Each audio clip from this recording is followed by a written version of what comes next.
Some projects floating around, as you've probably seen some of my crap already on YouTube.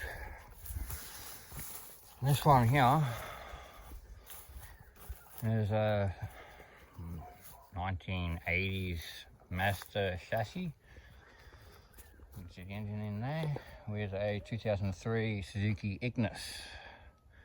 I had it set up as a lawn tractor. I had original Suzuki engine mounted here in the rear. There's the rest of the Suzuki. Here we have a 2001 Ford Transit dually, 3.5 ton.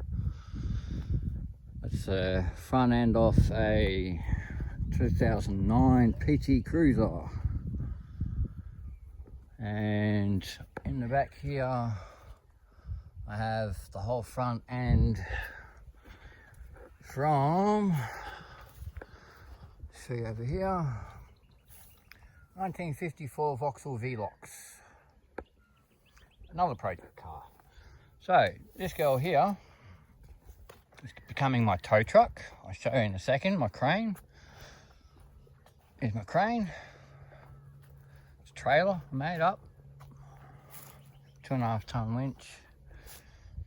Just a heavy duty axle. Solid frame. So I'm going to cut the axle and everything out of that and mount it in the back of this. So I have a little crane towing rig. And this girl doesn't look like much, but it'll get there eventually one day. Will become a flatbed tow truck.